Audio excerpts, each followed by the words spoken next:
paz do Senhor Jesus, bom dia, né, a todos. Nós vamos estar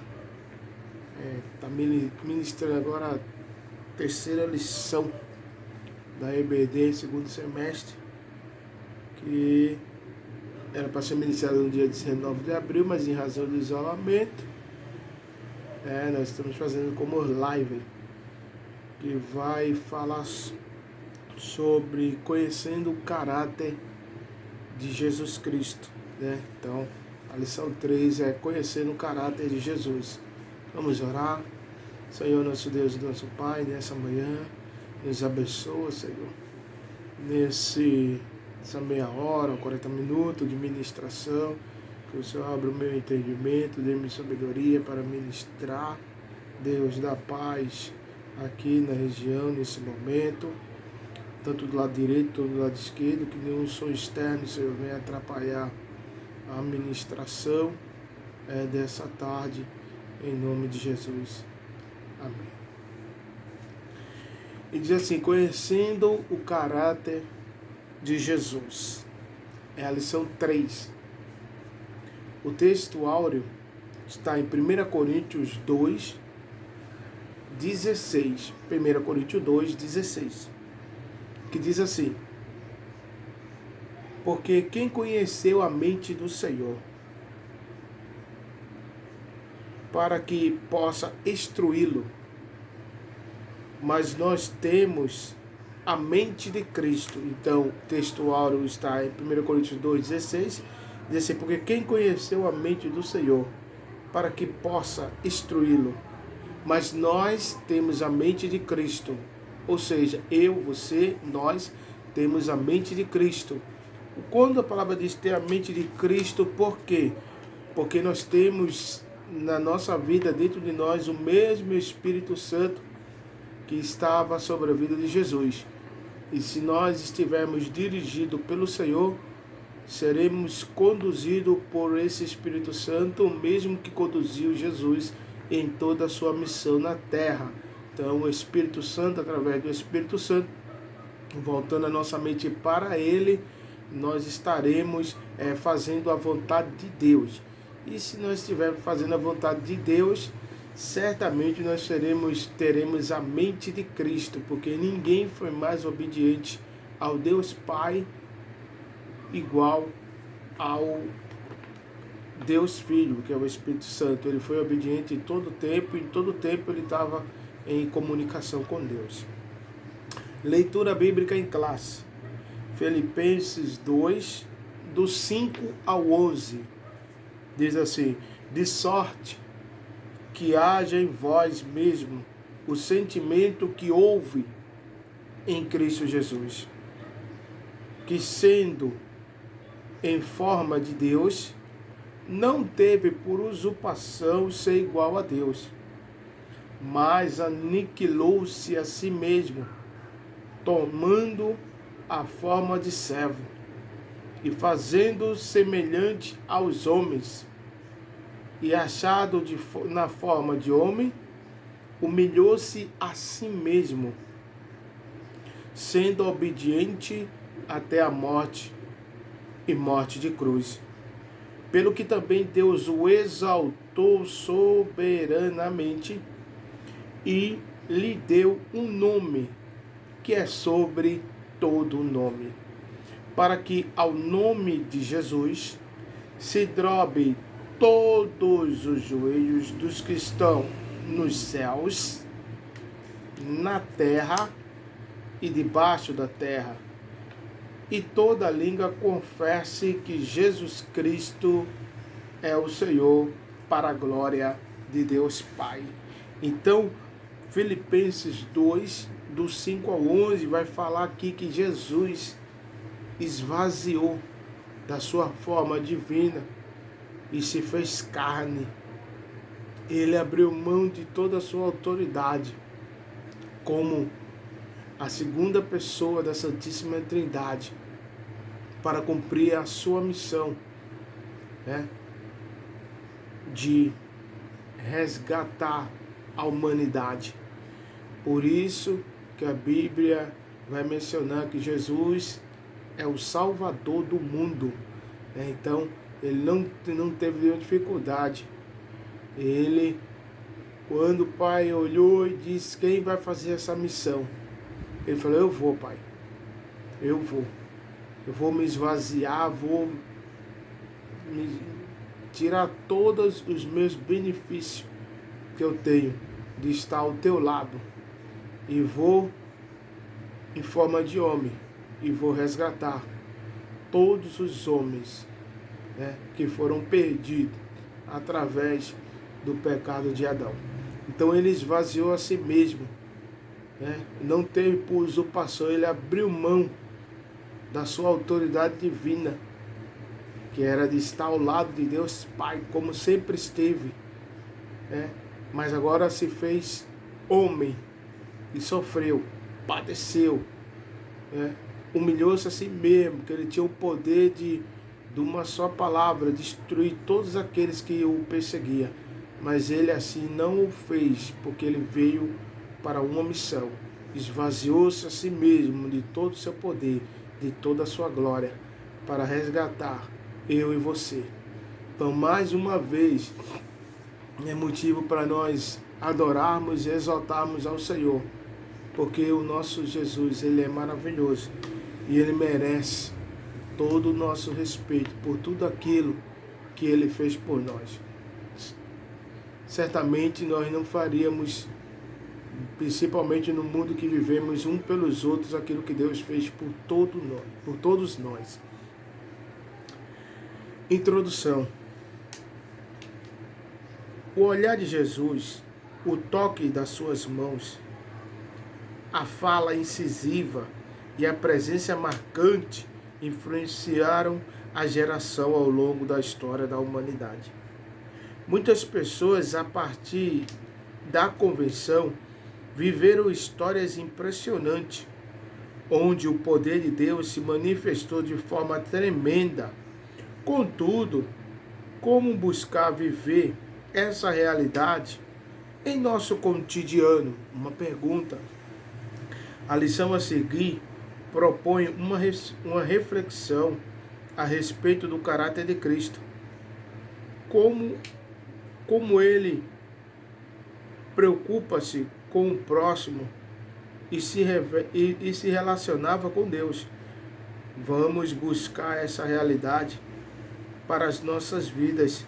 Tenhamos a mente de Cristo. Então a pergunta é, como é que nós temos conduzido a nossa vida?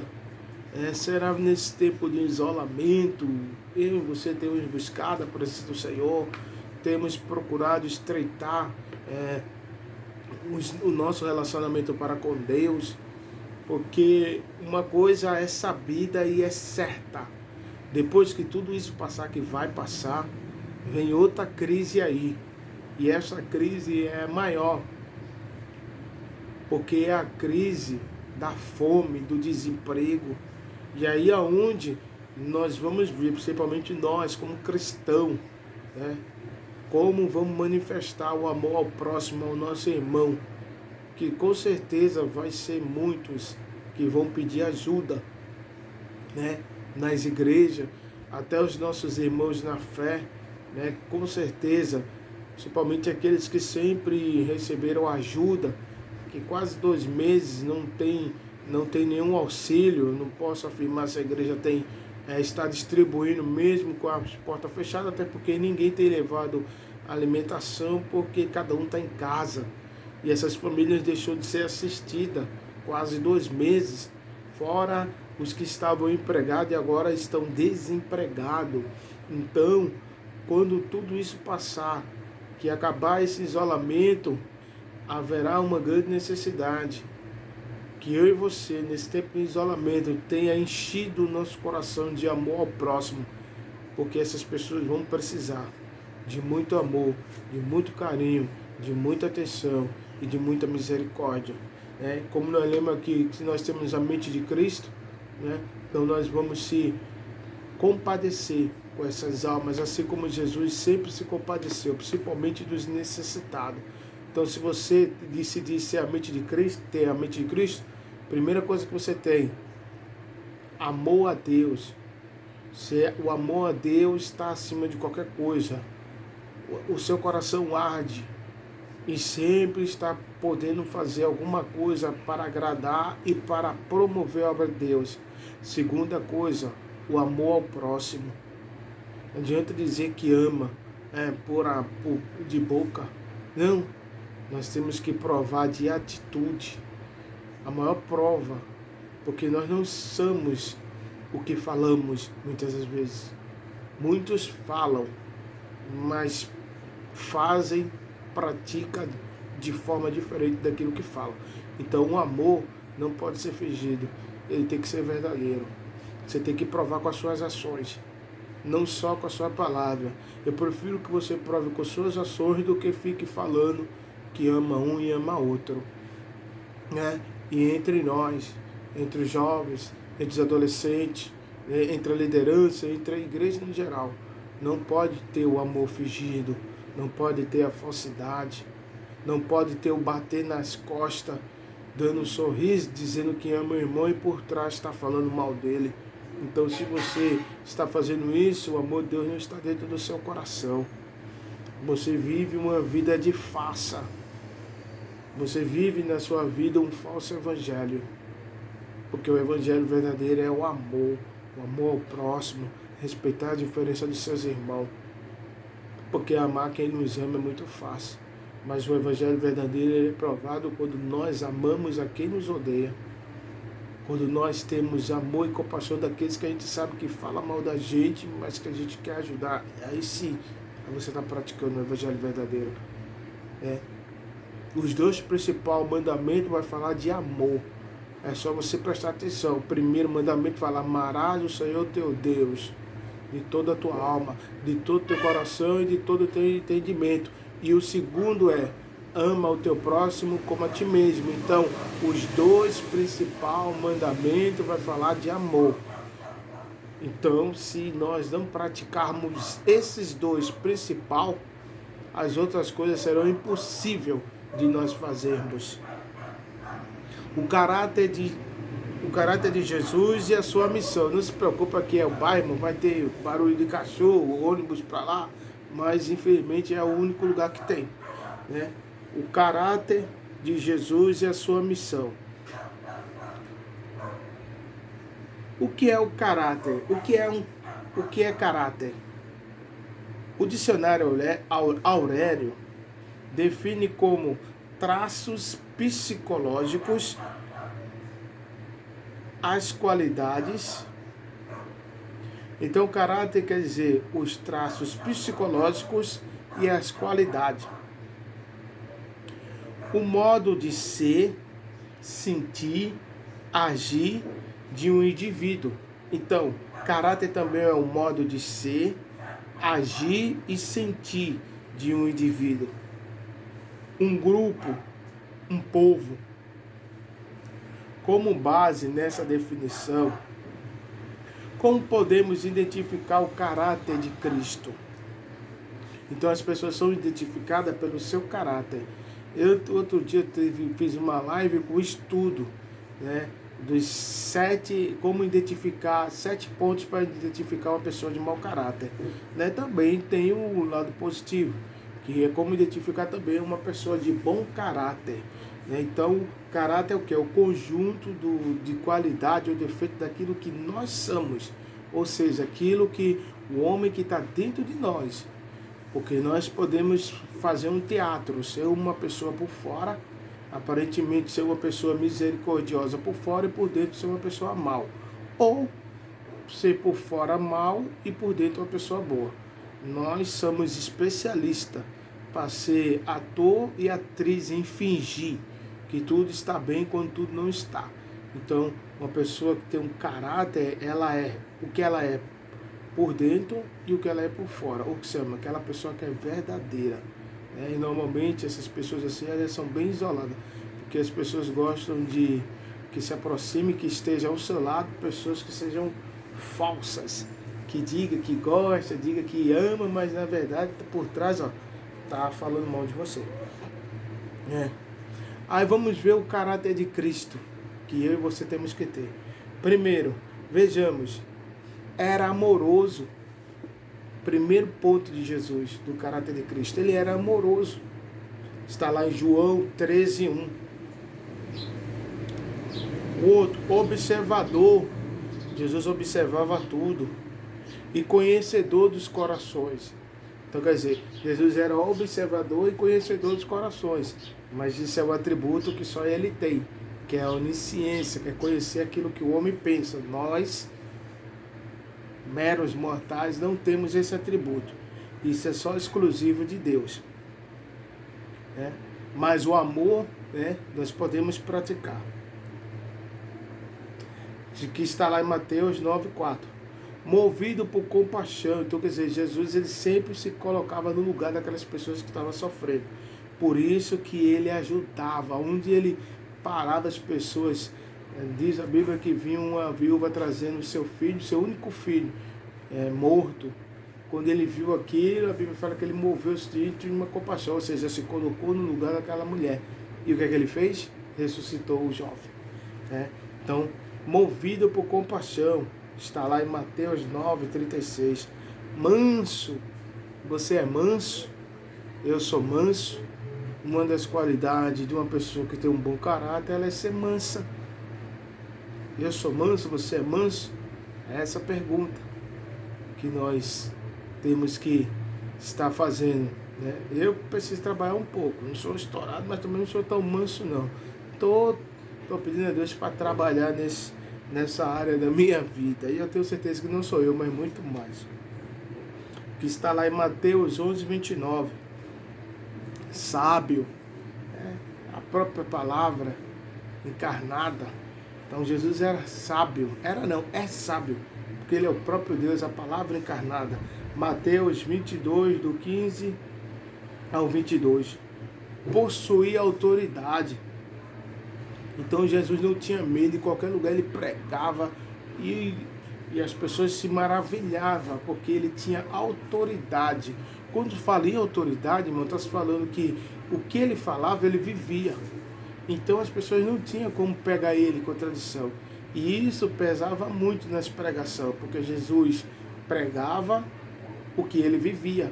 E com isso ele tinha autoridade para falar, né? Que está lá em Marcos 1:22, zeloso. Você é zeloso com as coisas do Senhor? Com a obra do Senhor? Com o trabalho que Deus entregou na tua mão? Você tem feito com zelo? Jesus era zeloso.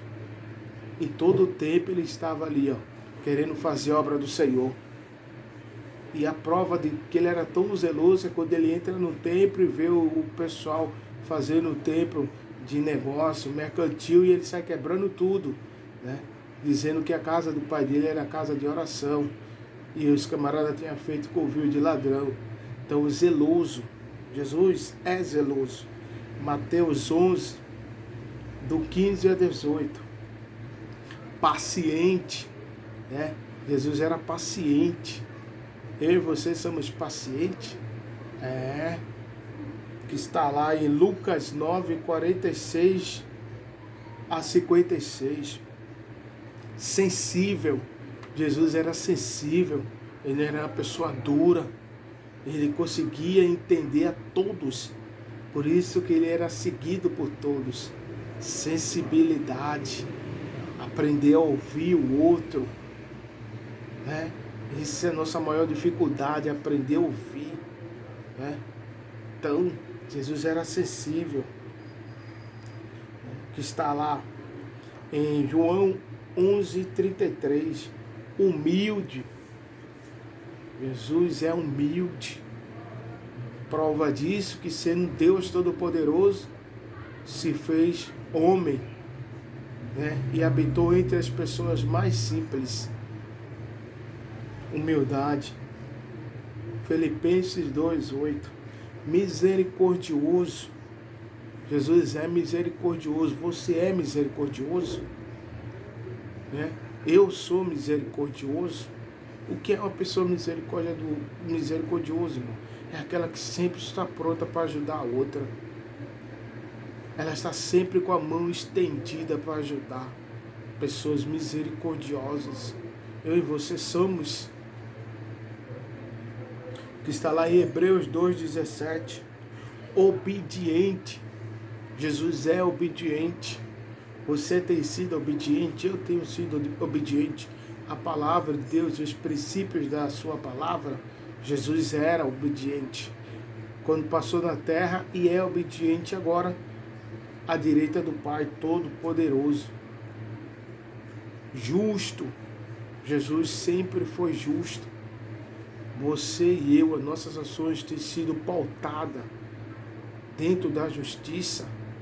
Uma pessoa justa é uma pessoa que tem a capacidade de examinar qualquer tipo de situação e julgar de forma correta, nunca buscando seus próprios interesses e nem julgando segundo, buscando direito escuso de um ou de outro, não. Ela julga com a reta justiça. Uma coisa, Jesus era justo, né? Ele era, é e será sempre justo. Tanto que ele fala que tudo que o homem plantar, ele vai colher. Então, o que eu e você temos plantado? Coisa boa? Vamos colher coisa boa. Coisa mal? Vamos colher coisa mal, porque Deus é justo, Jesus é justo. Não é a vontade dele que eu e você venhamos ser punidos, mas se nós viermos a fazer o que é errado, nós vamos colher aquilo que plantamos, porque isso mostra a justiça de Deus. Jesus é justo. Que está lá em 1 Pedro 2, do 21 ao 24. Puro. Jesus é puro. Não tinha malícia, irmão. Não tinha maldade. A pessoa pura, a pessoa limpa de coração. Não tem malícia. Hoje em dia nós vivemos um tempo que se você faz uma gentileza para uma pessoa, a pessoa já fica maldando. Homem não pode ser amigo de mulher. Mulher não pode ser amigo de homem. Hoje até um abraço, né? Ele é mal visto, irmão. Né? Hoje até nós homens temos que ter toda a cautela, principalmente nas questões das irmãs dentro de casa, dentro da igreja. Não deveria ser assim, de se limitar a apertar a mão dela.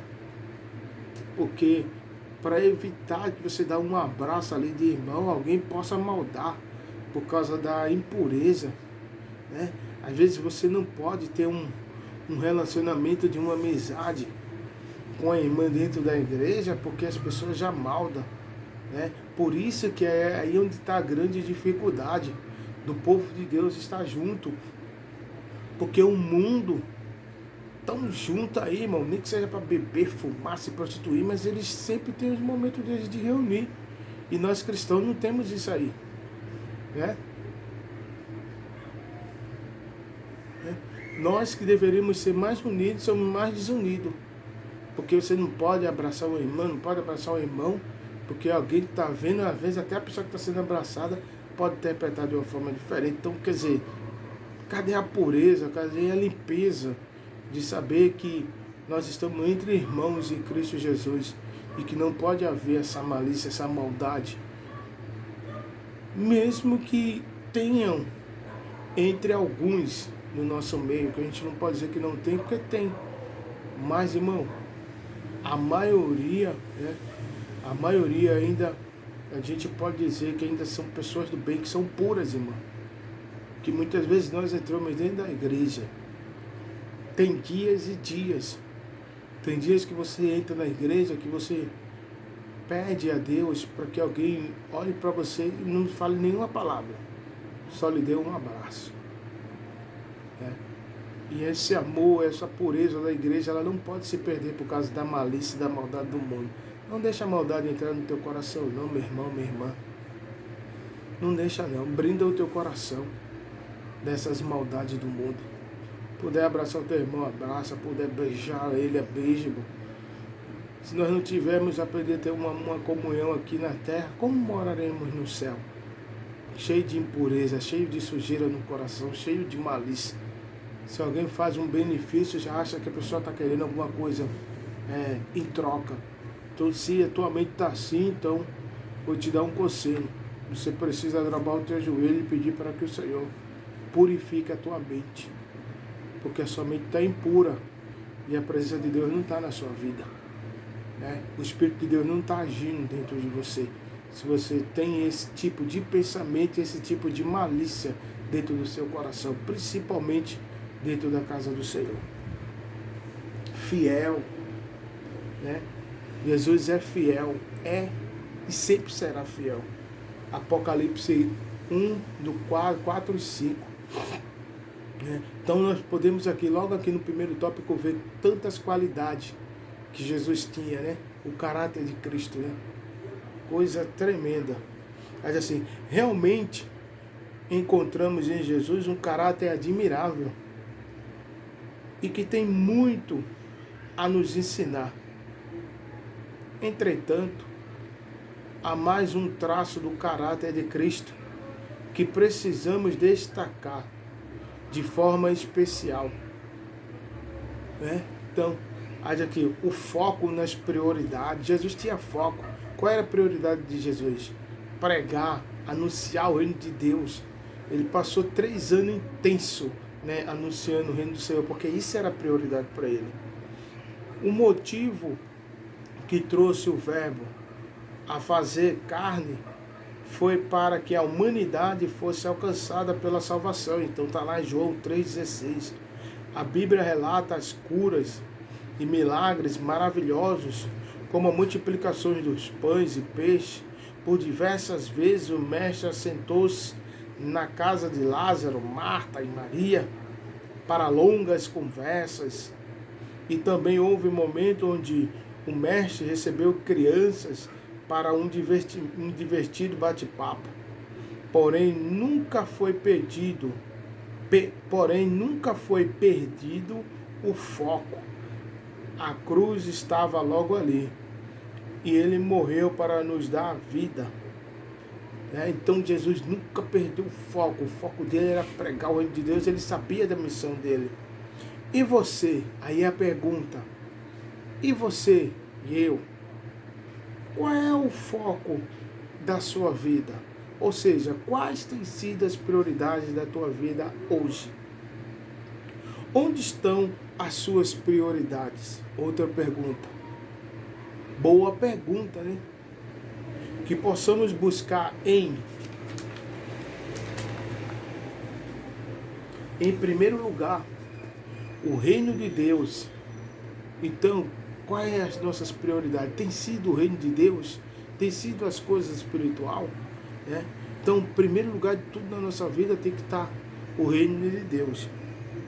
Assim as demais coisas serão acrescentadas. Quando você coloca prioridade no reino de Deus, as outras coisas que você necessita, que Deus sabe, virão naturalmente. Né? Então está lá em Mateus 6,33. Segundo tópico vai falar assim: quem é o teu próximo? Né? Uma pergunta. Uma forma muito comum que Cristo usava para falar com as pessoas era através das parábolas. Parábola quer dizer comparações, exemplos. Histórias simples, ele contava histórias simples que ilustrava profundas lições de vida. Uma das mais conhecidas parábolas era o bom samaritano, que aí a gente viu ali, que está em Lucas 10, do 30 ao 37. Né? Ela é contada a partir de uma pergunta: quem é o meu próximo? Né? Alguém fez uma pergunta para Jesus: quem é o meu próximo? Jesus contou a parábola do bom samaritano. Né? Às vezes estamos tão ocupados com a correria do cotidiano que esquecemos que devemos amar o nosso próximo com a medida do amor de Cristo. João 13,34. Sem dúvida, um grande desafio. Mas veja só, como Jesus tratava o próximo. Mesmo sem perder o foco no seu objetivo maior, que era a salvação de toda a humanidade, ele dedicava uma atenção especial a cada pessoa que buscava o impactante exemplo aconteceu com o episódio da mulher do fluxo de sangue. Então, Jesus, ele dava atenção a todos, né? Ele estava sempre pronto a ajudar, ele estava sempre respondendo as perguntas. Então, quando alguém perguntou, quem é o meu próximo? Aí Jesus conta a parábola do bom samaritano, né?